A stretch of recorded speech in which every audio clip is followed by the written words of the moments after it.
much. We have Congressman Marsha Blackburn. She represents the 7th District of Tennessee. She joins us now. And again, Congresswoman, I'm sorry that you have to be here on this day with what's going on. Sure.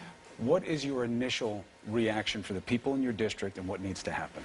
Yes, well, I think for all Tennesseans, everyone was just shocked. And then there's the dismay and the fear that comes with it. You know, here was this attack in a normal, regular city on a summer day, and you have someone that goes into this military recruiting center, the Armed Services Recruiting Center, with different branches and just opens fire.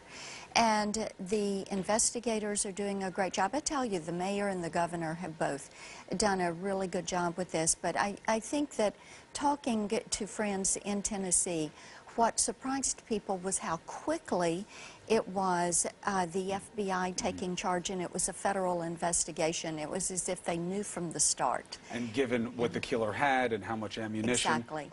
This could have been much worse, but it was bad enough as it is. Two yes. different recruitment centers taken on. What matters to you right now in terms of how you move forward here? I think one of the things that all of us in Congress are going to look at is the national security issue writ large, if you will. And people are very concerned about Homeland Security. They're concerned about what is happening on the security front in our world, whether it's the Iran deal, dealing with ISIS, dealing with radical Islamic extremists. What they want to know is that in their homes, in their communities, they're going to be safe. Their children are going to be safe. So that issue will move more to the forefront, I think, as we move through the balance of this congressional session. What do you tell them about a guy like this? He's not on anybody's radar. You know, there's nothing overt yet. Who knows what the authorities know? They move so quickly. There's no reason for them to tell us. Yes. You'll know before we do.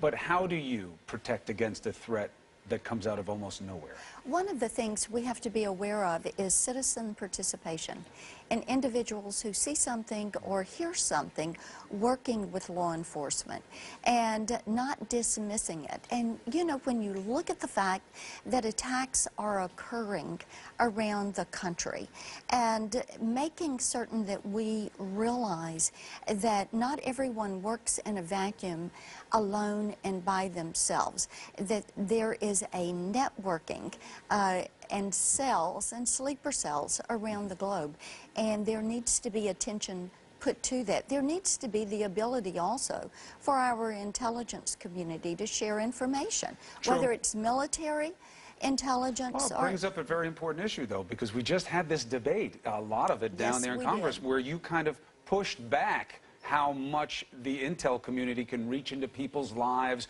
without really heavy justification. Do you think now this pendulum may start to swing back the other way in light of things that come out of nowhere like this? Well, I think what you will see is looking at what is public information posted in the public domain, and then also looking at privacy and allowing people to protect their private rights and have the ability to protect their virtual you, tricky if balance. you will.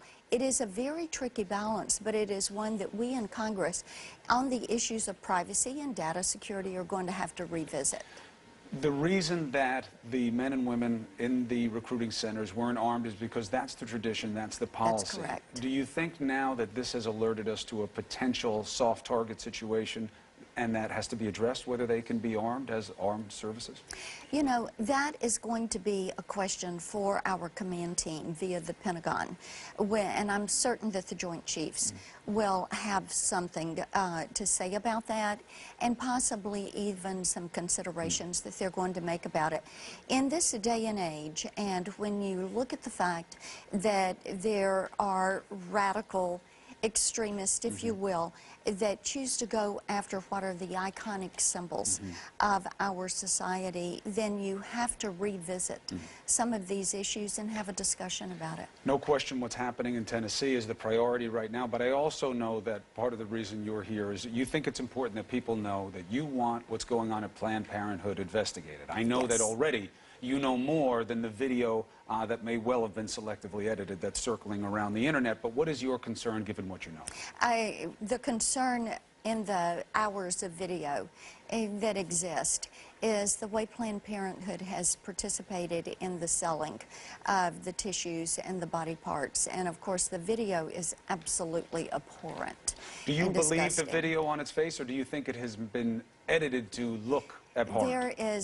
There is plenty of video and commentary that is there, and our committee, the Energy and Commerce Committee, which has oversight and also handles health care, is going to conduct an investigation. Judiciary Committee is also going to have some investigation. We will let these committees do their work, and then if we need to issue subpoenas, we'll be issuing subpoenas. Is the careful balance here to not let the politics of how people feel about reproductive rights color the factual perception of what Planned Parenthood does? By that I mean, they've been doing this since the 30s, selling fetal tissue for medical research. I say selling in quotes because Planned Parenthood says they don't make any profit on it, and the numbers that were offered up in this video were about transplant costs, and it was edited to make it look like they're selling and taking in money.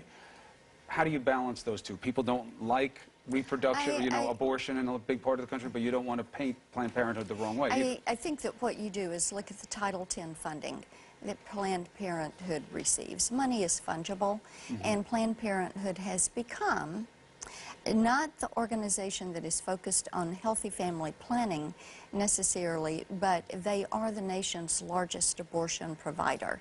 And overwhelmingly, the American people do not want taxpayer dollars being used to fund abortion. And so that's going to be an entry to this, while balancing whether or not the facts on the ground of what happened in this case. And the investigation, the investigation will lead us to the conclusions, and we will start that probably as we come back in September. We will follow that story very closely. Absolutely. But obviously the priority certainly for you is what happened in Tennessee today, and thank you for giving us the perspective on that as well. All right.